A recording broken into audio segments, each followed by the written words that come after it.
लाइलाज बीमारी एड्स के साथ कई लोग अपना जीवन यापन कर रहे हैं, जिसके लिए सरकार की ओर से दवाइयां और इलाज भी दिया जाता है। जगह जगह अस्पतालों में ART सेंटर स्थापित हैं। इलाज के लिए आने वाले मरीजों के लिए कई सुविधाएं उपलब्ध कराई गई हैं, जिनकी रिपोर्ट भी समय पर भेजना जरूरी है, लेकिन कई कार्मिक समय पर रिपोर्ट नहीं भेज रहे, इसलिए दिक्कत भी हो रही है। इन सभी बातों की समीक्षा जिला एड्स और रोकथाम इकाई की बैठक के दौरान की गई, जिसमें टारगेट इंटरवेंशन परामर्शदाता और STI के परामर्शदाताओं के अलावा HIV और TB के STLS मौजूद रहे। सभी से रिपोर्ट प्राप्त की गई। सामने आया कि कुछ कार्मिकों ने अपने रिपोर्ट समय पर नहीं दी है, जिसकी वजह से स्वास्थ्य निदेशालय में आंकड़े भेजने में दिक्कत आ रही है। तो वहीं दूसरी ओर गत दिनों शुरू की गई इंडेक्स टेस्टिंग का काम भी कुछ हद तक प्रभावित हो रहा है, क्योंकि कई लोग टेस्टिंग करने से गुरेज कर रहे हैं, तो वहीं कुछ कर्मचारी भी मुस्तैदी नहीं दिखा रहे।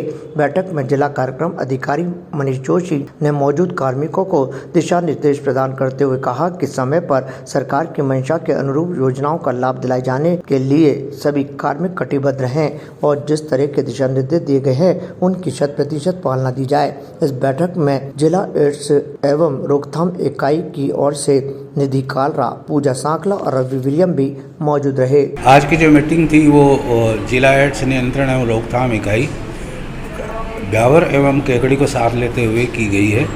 इसमें हमने इंडेक्स टेस्टिंग, ART पर जो TB की दवाइयाँ हैं उसके बारे में सुनिश्चित किया गया कि वो दवाइयाँ उनको पेशेंट को समय पर मिले, जिससे कि उनकी इम्यूनिटी कमज़ोर ना हो और वो OI से यानी कि अवसरवादी संक्रमणों से बचे रहें। इस विषय में चर्चा हुई और जिन लोगों ने अभी तक डाटा नहीं दी है, रिपोर्ट नहीं दी है, उनसे यहीं पर बैठकर हम रिपोर्ट भरवा रहे हैं, जिससे कि जल्द से जल्द उस रिपोर्ट को पूरा किया जा सके और आगे नायकों तक भिजवाई जा सके। किस चीज़ की रिपोर्ट है? वो कार्यक्रम की रिपोर्ट है जो कि इनको रेगुलर देनी होती है। किसी कारण से ये दे नहीं पाए या फिर दी नहीं, तो हम यहीं पर इनको बैठकर उनसे रिपोर्ट भरवा रहे हैं। क्या दिशा निर्देश दिए गए हैं? इनको दिशा निर्देश दिए गए हैं कि आप समय पर ये 5 तारीख से पूर्व ये जो डाटा है वो गूगल शीट में चढ़ा दें, जिससे कि हम रिपोर्ट बनवाकर आगे भिजवा सकें।